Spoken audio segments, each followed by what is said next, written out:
What happened yesterday was that leaders in the Democrats in both the House and the Senate filed a joint budget resolution that essentially kicks off the reconciliation process. The resolution in both houses gives a top line number, and it basically says to each committee, here's the dollar figure that you have that falls within your jurisdiction. You guys work out in your committees how that money is going to be deployed. So $350 billion for state and local governments.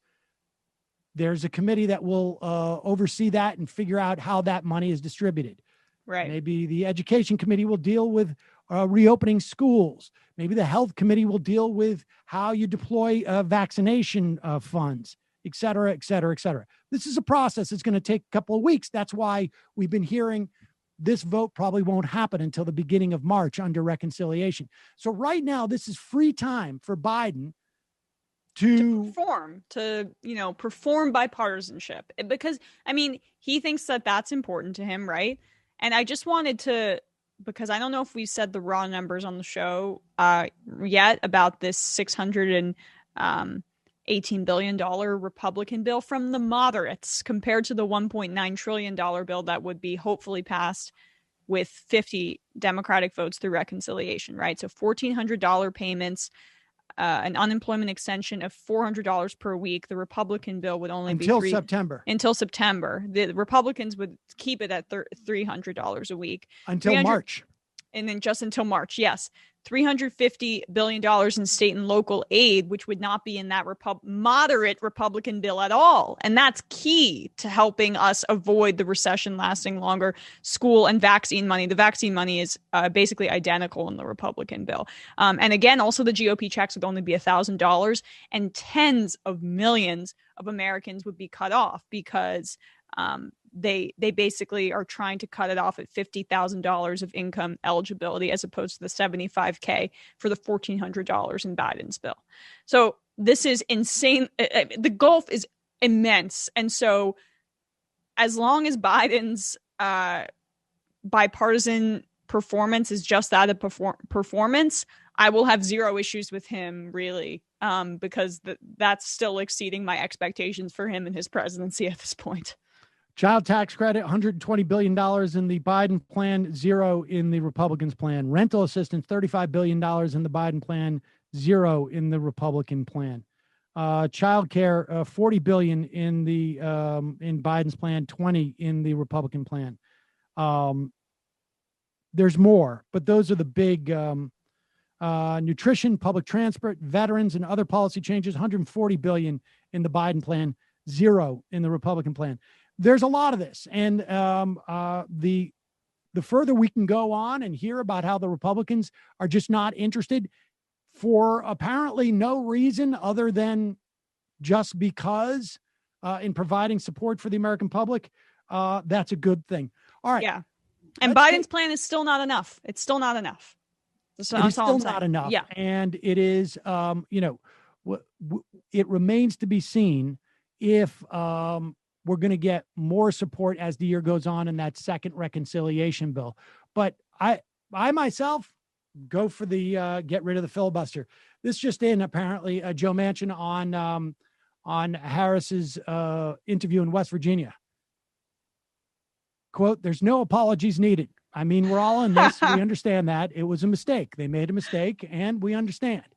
We move on. You can't dwell on those things." Good for Joe Manchin.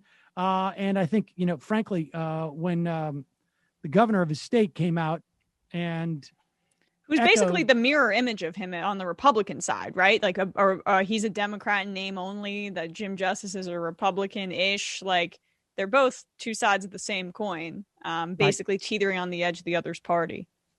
Let's go over a quick review of where we are with Joe Biden, right? The jury's still out about this $1.9 trillion bill. Let's just start off by saying should have been $2,000, not $1,400. Got fast and loose. What's the point of that? What's the difference between a $2.2 trillion bill and a $1.9 trillion bill? There is still this mentality that the American public actually sort of there's some type of magical threshold that Americans start to pay attention to.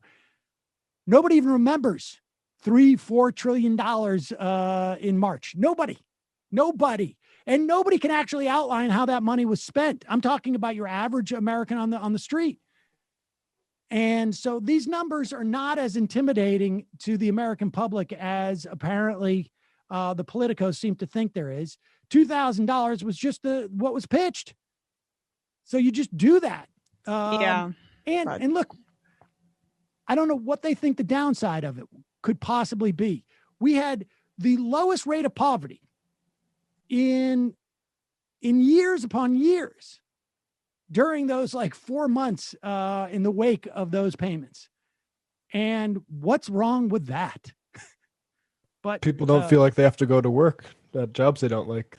There's not the economic anxiety that Alan Greenspan so helpfully laid out in some of his Fed testimony almost 20 years ago that is necessary to keep the economy running in their minds. Here is Mehdi Hassan did a rundown on MSNBC.com, which I thought was pretty good, entitled "How I Was Maybe Wrong About Biden." Because look, it's very early. The only thing that we have to compare is the first 10 days of the Obama administration, where they were already talking about cuts to Social Security. They were already talking about, at least doing a head nod to a turn to austerity in the future, and this concern that they could be spending too much on the financial crisis. He has signed more, according to Mehdi, 40 executive orders, including rejoining the Paris climate change, canceling the Keystone XL pipeline, ordering the conservation around 30% of all federal land and water by 2030, and the suspension of new oil and gas leases on federal land and water. There's still some leases that were approved. He established a White House office domestic climate policy, made climate change a national security foreign policy priority. Says things like we should, every major economist thinks we should be investing in deficit spending in order to generate economic growth, as opposed to Obama's austerity promotion. On day one of his presidency, Biden ended the Muslim ban, canceled construction of the border wall, included undocumented immigrants in the census count, blocked the deportation of Liberian refugees, issued a memo preserving and fortifying the Deferred Action for Childhood Arrivals program, that's DACA, shielding 650,000 immigrants from deportation, announced a 100-day moratorium on all deportations, attempted to be blocked by a Trump judge, but I don't think that that can really actually function in that way. I think that moratorium is all in place, but for name. Sent a bill to Congress offering a pathway to citizenship for around 11 million undocumented migrants, officially revoked the Trump administration's zero tolerance program, which allowed for the kidnapping of children at the border.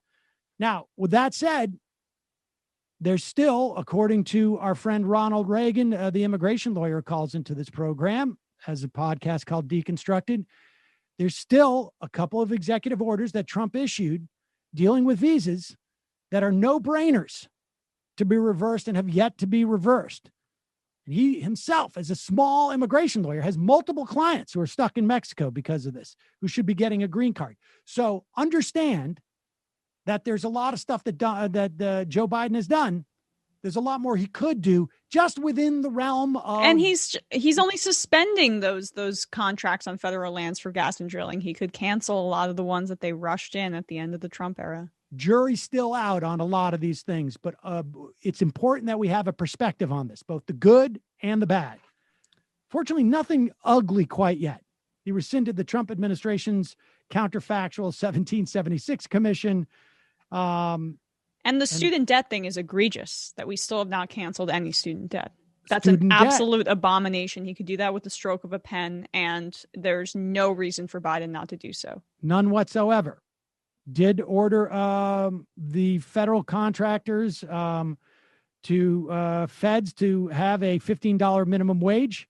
He ordered the Department of Labor to develop plans to ensure a $15 minimum wage for federal employees, I should say. He asked the department to clarify rules establishing that workers have a federally guaranteed right to refuse employment that will jeopardize their health.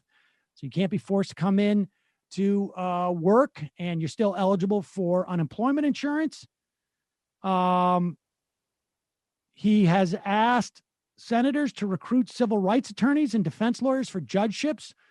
We talked to Brian Fallon again from Demand Justice. That was something that progressives have been working on, making sure less corporate attorneys getting judgeships. They announced their intention to renew U.S. relations with Palestinian leadership and Palestinian people. However, they have left the embassy in Jerusalem. Problematic. They've appointed the dovish Robert Malley as a special U.S. envoy to Iran. They've also been saying, a bunch of junky things about Iran having to make the first move. We'll see how that plays out.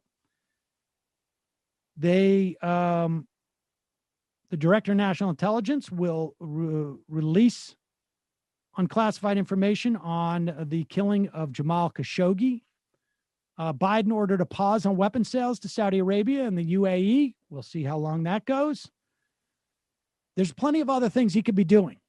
Going past the public option, Medicare for all. We've talked about that a lot. The ban on federal private prisons. Mostly ICE and the Department of Homeland Security are using federal prisons, and they're using that for immigrants. That should be banned as well. We mentioned the checks.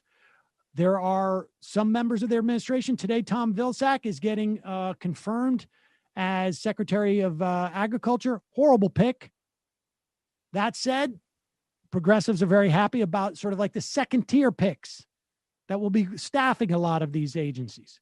So there is some reason to be optimistic, but I think the watchwords, I think you said it best, Emma, cautiously optimistic is the way that we should proceed. And it's good to see people holding the Biden administration to account for even these small things, because as they do these, on some level, Joe Biden, and we've been saying this since he won the nomination, Joe Biden is my second favorite type of politician. My favorite is one who agrees with the policies that I want. My second favorite is a cipher who is going to do as how they are pushed. And one of the obstacles to pushing Joe Biden is that they're worried if they do progressive things that they're going to pay some type of price. And I think they're starting to see that they can do these things and get away with it.